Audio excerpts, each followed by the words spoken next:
आप सबको डॉक्टर रजनी रमन झा सा आचार्य संस्कृत विभाग राजकीय महारानी सुदर्शन कन्या महाविद्यालय बीकानेर का नमस्कार स्वीकार हो। हमने प्रातिपदिक का अर्थ प्रथम सूत्र ही है और ये चूंकि कठिन सूत्र है तो इसलिए मैं चाहता हूँ कि इसको अच्छी तरह से आपको रटा दूँ, अच्छी तरह से याद करा दूँ। तो प्रातिपदिकार्थ लिंग परिमाण वचन मात्रे प्रथमा, कल भी कहा था, थोड़ा सा मुझे लगा वो थोड़ा उलझ गया मामला, तो इसलिए इसको अब फिर से सही ढंग से बता रहा हूँ। प्रातिपदिक अर्थ, प्रातिपदिक क्या हुए, जैसे राम प्रातिपदिक है, सीता प्रातिपदिक है, बताया ही था आपको, फल प्रातिपदिक है। तो इनका अर्थ बताने के लिए प्रथमा विभक्ति करना आवश्यक है, बिना इसके इसका अर्थ नहीं पता चलेगा। हम तो हिंदी में राम जानते हैं ना, तो इसलिए हिंदी के कारण से हम राम का अर्थ समझ जाते हैं, लेकिन संस्कृत में तो राम होता नहीं, संस्कृत में तो रामा होता है। तो उस रामा से ही पता चलता है कि राम कौन है। जो मूल शब्द है प्रातिपदिक है वो राम कौन है, वो रामा से ही पता चलता है। तो प्रातिपदिक के अर्थ को बताता है। चलो ये मान लिया कि राम का पता था, कोई ऐसा शब्द आपके सम्मुख आ जाए हिंदी में, वो है ही नहीं, संस्कृत में ही है वो शब्द।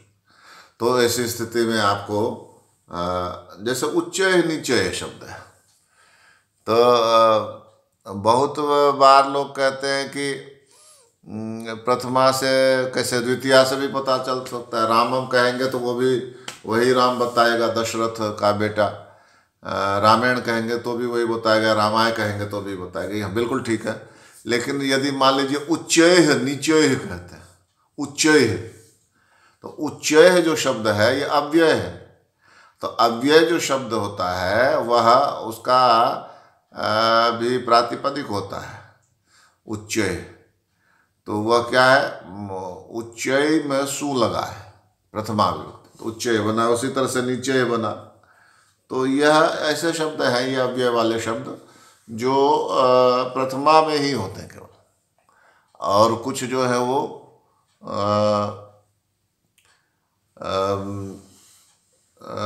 निपात होते हैं, जैसे ऊ है, ई है, ये भी और किसी रूप में नहीं होते, केवल प्रथमा रूप में होते हैं।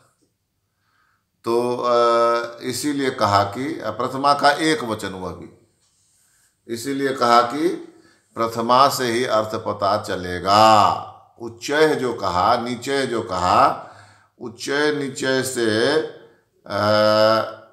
ये स्पष्ट हो जाता है कि केवल प्रथमा ही अर्थ बता सकती है इन सब शब्दों का, क्योंकि और किसी रूप में होता ही नहीं। उच्चय नीचे केवल यही रहता हमेशा। स उच्चय वदति अहम नीचे वदामि, वह बड़े ऊंचे स्वर से बोलता है, मैं बड़े नीचे स्वर से बोलता हूँ। तो इसका और कोई रूप नहीं होता। उच्चय नीचे चाहे चीज जिस रूप में रहे ये यही अर्थ देंगे, मतलब चाहे कोई भी प्रकरण हो, ये अर्थ यही देंगे। उच्चय नीचे सह उच्चय रोदिति, वह बड़े ऊंचे स्वर से रो रहा है, तो उच्चय हो गया। नीचे सह नीचे वदति, बड़ा धीरे धीरे बोलता है। शनय शनय है, वह भी यही अर्थ देता है, वहाँ भी प्रथमा विभक्ति। तो प्रथमा विभक्ति से ही अर्थ प्राप्त होता है, किसका, प्रातिपदिक का। नहीं तो पता नहीं चलेगा उसके अर्थ का। राम सीता इन सब में तो पता चल जाएगा, उच्चय नीचे शनय शनय इन सब में नहीं पता चलेगा, क्योंकि शनय शनय में द्वितीया होती ही नहीं, उच्चय में द्वितीया होती ही नहीं, नीचे में द्वितीया ये हम होती ही नहीं, हमेशा इसी रूप में रहते।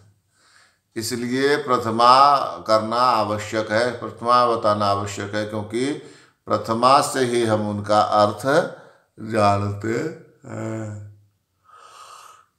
तो ये हो गया प्रथमा विभक्ति, नहीं ये प्रातिपदिक का अर्थ हो गया, उसके लिए प्रथमा जरूरी है। फिर कहते हैं कि लिंग की अधिकता बताने के लिए, लिंग की अधिकता क्या हुई कि जैसे रामा कहा तो रामा पुल्लिंग है, सीता कहा तो सीता स्त्रीलिंग है, और क्या कहते हैं उसको फलम कहा तो फल स्त्रीलिंग, फल नपुंसक है। तो फिर बता ही दिया। तो लिंग की अधिकता क्या हुई? तो कहते हैं लिंग की अधिकता हुई कि एक शब्द जब तीनों लिंगों में प्रयोग होगा, है ना। विचित्र बात, जैसे तट है तो तटः भी होता है, तटम भी होता है और तटी भी होता है। तटः तो पुल्लिंग में है, तटी स्त्रीलिंग में है, और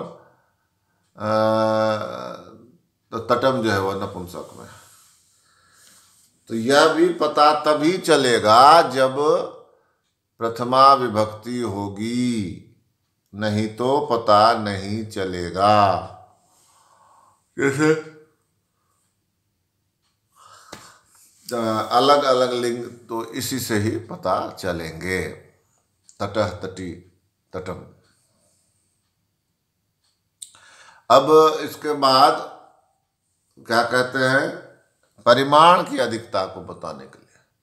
परिमाण की अधिकता कैसे बताएंगे? तो परिमाण, मान लीजिए एक द्रोण है, एक बाट है वजन तोलने वाला, तो वो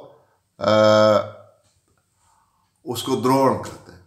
तो जब द्रोण कहेंगे तब वो वस्तु हो जाएगी, प्रातिपदिक हो जाएगा। लेकिन जब द्रोणों व्रीहि कहेंगे कि ऐसा चावल जो एक द्रोण है, तो अब ध्यान करिए, चावल में द्रोण नहीं है, द्रोण नामक वस्तु, बल्कि चावल का की जो तोल है, जो तोलेंगे तो वो कितने की आएगी? तो एक द्रोण की, द्रोणों व्रीहि। फिर से समझिए इसको, द्रोण, अच्छा चलिए द्रोण नहीं समझ में आता, 1 किलो होता है ना, किलो, लोहे का 1 किलो, जब वह तराजू पर रख के कोई सब्जी आप लेने जाते, तो 1 किलो का बाट रखा हुआ है एक तरफ, और उसके बराबर वो सब्जी तोल के दे देता है। तो अब जो ये सब्जी है उसको क्या कहते हैं हम? कहते हैं 1 किलो सब्जी है। अब वो जो 1 किलो था द्रोण वाला, वो इसमें इस सब्जी में आ गया। तो इसलिए अब द्रोण की अधिकता हो गई ना।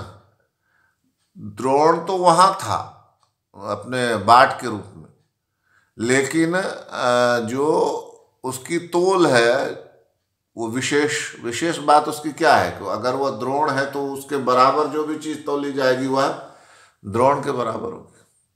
तो वह जो द्रोण है जो बाट के रूप में है, वह तो प्रातिपदिक हो गया, उसके अर्थ में आ गया। लेकिन जो चावल में परिमाण है, चावल में तोल है, और वो कितनी है? 1 किलो या 1 द्रोण, तो वो दिखता नहीं है। दिखता कौन है? चावल। लेकिन हम फिर भी कहते हैं कि यह 1 किलो चावल है, यह 5 किलो चावल है, यह 10 किलो चावल है। क्यों? क्योंकि जो उसका परिमाण है चावल का, 1 किलो चावल कहें या 2 किलो चावल है, इसका परिमाण क्या है? अगर चावल कहें तो उसका परिमाण है या तो 1 किलो या 2 किलो या 5 किलो, 10 किलो। तो यह जो परिमाण है, यह दिखता है क्या? नहीं दिखता है ना। यह कहाँ है? उस चावल में। तो इसी परिमाण को बताने के लिए क्या कहा कि परिमाण की अधिकता,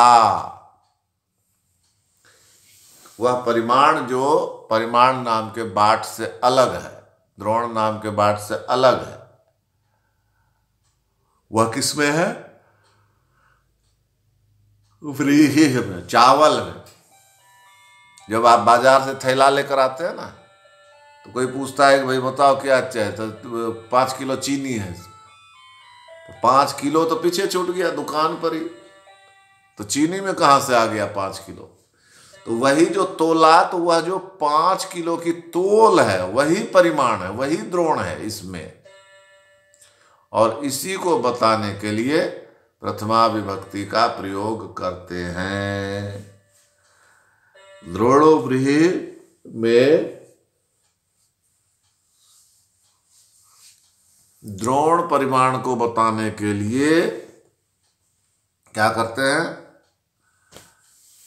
प्रथमा विभक्ति का योग करते हैं। तो परिमाण की अधिकता हो गई ना। परिमाण की अधिकता में यहाँ ज्यादा का अर्थ नहीं है, ज्यादा संख्यात्मक रूप से ज्यादा या मात्रात्मक रूप से ज्यादा का अर्थ नहीं है। वह जो परिमाण है, परिमाण नाम की वस्तु, मान लीजिए द्रोण नाम की वस्तु, वह यह द्रोण नहीं है जो चावल में है। चावल में तो परिमाण है केवल, कितना, 1 द्रोण के बराबर। तो इसीलिए कहा द्रोणो व्रीहि, यह परिमाण की अधिकता हो गई। यह परिमाण नहीं है इसमें, इसमें परिमाण वो तोल है, किसमें, चावल में। इसलिए कहा कि परिमाण की अधिकता में, तो वो कौन, परिमाण की अधिकता में कौन सी विभक्ति होती है, प्रथमा विभक्ति होती है। तो प्रातिपदिक का अर्थ बताने में प्रथमा विभक्ति होती है, और लिंग की अधिकता बताने के लिए तटः तटी तटम ये बताना पड़ा। और परिमाण की अधिकता यानी कि जो वस्तु में परिमाण है उसको बताने के लिए प्रथमा विभक्ति का प्रयोग होता है। तो द्रोणो व्रीहि का जब कहते हैं तो यहाँ पर जो द्रोण है वह परिमाण विषय है, तो इसलिए उसकी भी उसके अर्थ भी प्रथमा विभक्ति में ही पता चलता है। अब चौथी बात कही वचन, वचन मात्र में प्रथमा हो। तो वचन मात्र, तो वचन तो रामा कहने से एक वचन, रामो कहने से द्विवचन, और रामा कहने से बहुवचन तो होता ही है। तो इसमें अलग बात क्या कर रहे हैं, तो कह रहे हैं कि संख्या में, वचन मात्र में वचन का अर्थ यहाँ संख्या है। संख्या में प्रथमा विभक्ति होती है, और वह संख्या क्या है, 1 द्वि त्रि आदि से बने एकः एका एकम, और द्वि से बना द्वयः द्वे द्वे, और त्रयः तीसरा, और त्रीणि, त्रयः तीसरा और त्रीणि, ये रूप बनते हैं वचन मात्र में, यानी संख्या मात्र में। संख्या क्या हुई, जैसे कहा राम है, तो रामा में एक वचन तो है ही, रामो कहा तो द्विवचन हो गया, रामा कहा तो बहुवचन हो गया। तो ये बात तो ठीक है कि इसमें वचन तो है, रामा में भी है, रामो में भी, रामा में, तो अलग से क्यों लिया वचन। तो यहाँ करें उसका अर्थ वो वचन नहीं है, संख्या नहीं है कि एक आदमी था और वह फिर दो हो गया, फिर बहुत हो गया, यह संख्या नहीं। यहाँ पर वचन का अर्थ है संख्या मात्र, 1 2 3 4 5 6 7 8 9 10, इस तरह से जो संख्या, वही वचन का अर्थ यहाँ है, 1 2 3 4। और कहते हैं उसमें भी क्या होती है, प्रथमा विभक्ति होती है। वचन में भी क्या होगी, प्रथमा विभक्ति होगी। एक है तो एक में प्रथमा विभक्ति होगी, तो पुल्लिंग में एका बनेगा, स्त्रीलिंग में एका बनेगा, और नपुंसक में एकम बनेगा। उसी तरह से द्वि का पुल्लिंग में दो बनेगा, स्त्रीलिंग में द्वे और नपुंसक में द्वे।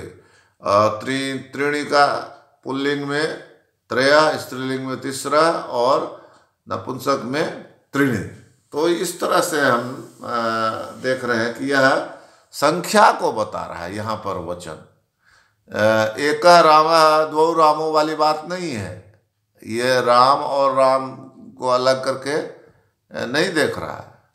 यह केवल एक रामा में जो वचन है, रामों में द्विवचन है, तो यह उसको देख रहा है। कौन, एक वचन और द्विवचन। लेकिन यहाँ जो एक द्वि त्रि आदि हैं